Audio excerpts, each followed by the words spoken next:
Welcome to Spotlight. I'm Liz Waid. And I'm Colin Lowther. Spotlight uses a special English method of broadcasting.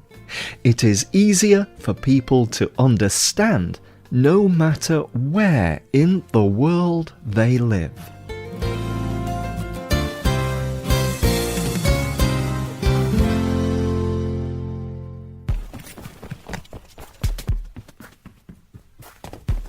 In 2007, Ryan Hall was running the Houston Half Marathon. The race is a little longer than 13 miles. Hall was having a great race. He was running each mile in about 4 minutes and 20 seconds. He was even winning the race. But with only a few miles left, Hall felt his stomach tense and become very painful. This can happen during long, difficult exercise. It feels like there is a rock in your stomach. Hall is a Christian believer. So he decided to pray, to talk to God. This is something he does every day. He talks to God about his hopes and fears. He talks to God about good things for his family. He talks to God about different ways to make the world a better place. So Hall decided to pray about this too. He told Outside Magazine that he prayed, "Lord, please help me get to the finish line without my stomach stopping me." He repeated this prayer for about a minute. Then the feeling in his stomach went away. He was able to continue to run. He even went on to win the race. In fact, he had one of the best races of his life. Hall says it was because of the power of prayer. Hall had trained for years as a runner, but the prayer seemed to give him something extra. But what was it? Today's spotlight is on the power of prayer in sport. The human brain produces different signals depending on how the brain is working. These signals are called brainwaves. Scientists can measure these waves in a laboratory.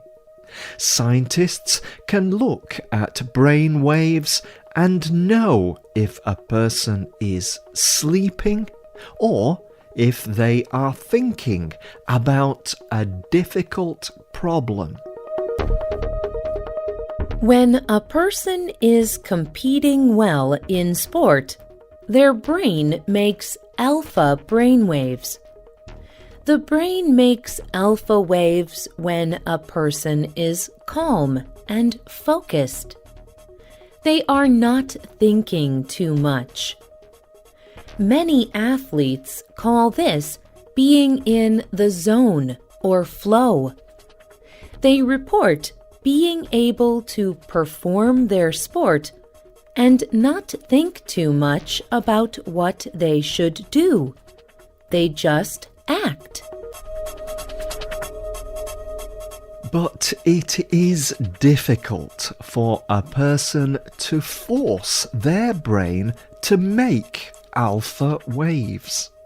Playing a sport is not something that is always calm and relaxed. There is a lot of pressure to perform well. Athletes try to find ways to be calm and focused. They often use a process called visualization. Visualization happens when athletes think about what they want to happen. Before they compete, they imagine how they will achieve their goal. They imagine a perfect performance. They imagine all the details. This helps them prepare for their sport. Visualization is similar to prayer in some ways. Both things happen in a person's mind and claim to change the physical world. Andrew Newberg is a neuroscientist. He studies the effect of religious acts like praying on the human brain. He believes that prayer is more powerful than visualization.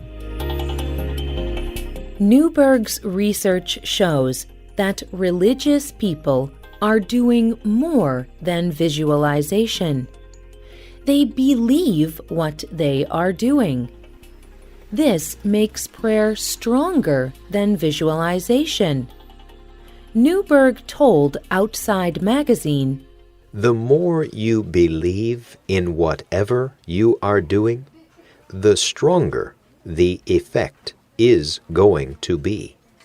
If you are a religious person and your religion is important to you, then being able to pray can be very valuable."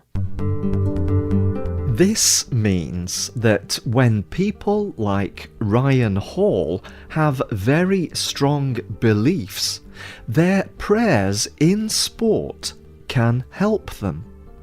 But while many people pray that they win their sport, there is more to prayer than winning. Being a Christian believer is not all about winning. The Christian Bible says that when people follow the example of Jesus, their life will be full of love, joy, and peace. They will be patient, kind, and good.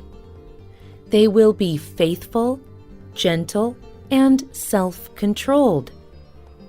Reed S. Monahan wrote for the organization Athletes in Action. He wrote about how when Christians pray during sports, they can pray about more than winning. He wrote, "We can be a very superstitious group as athletes. We think that if we do the right things before a game, that things are going to go well in the game. There is some truth in this. Doing the same thing before every game helps us focus, calm the mind, and prepare the body. Yet, it is dangerous as Christians to mix God up into sport, as if we are using Him to make us win. Some of us pray before practices and games, almost as if God will give us good luck if we do so, as if God is a lucky charm and our prayers will make us win. God is not our good luck charm. Monaghan says that we should not see prayer as all about us. Prayer is about other people too. He wrote, Many times during games, we can forget that God is working in the lives of many people. During the game, what if you prayed for a struggling friend or someone whose anger is stopping them from their best play? What if we could move away from prayers only for us and learn to love God by thinking about other people? That would be a big change. Athletes who are followers of Jesus say that Christian prayer is not just a trick to be better at sport. It is a way to talk to God. In fact, for athletes like Ryan Hall, being a Christian athlete is not mostly about winning or losing. It is about living how God wants him to live. In an interview with Runner's World magazine, Hall said, I believe that the Bible unlocks the perfect heart for athletes to compete from. The most important thing I can train is my heart. It is what drives the body. Christians should be able to compete with more freedom, less pressure, and more joy. I have become better at being okay with whatever God has for me in a race.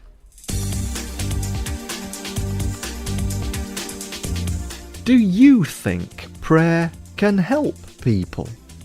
Tell us what you think. You can leave a comment on our website or email us at radio@radioenglish.net. You can also comment on Facebook at facebook.com/spotlightradio. The writer of this program was Adam Navis. The producer was Bruce Gulland. The voices you heard were from the United States and the United Kingdom.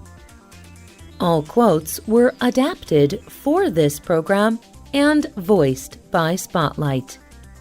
You can listen to this program again and read it on the internet at www.radioenglish.net.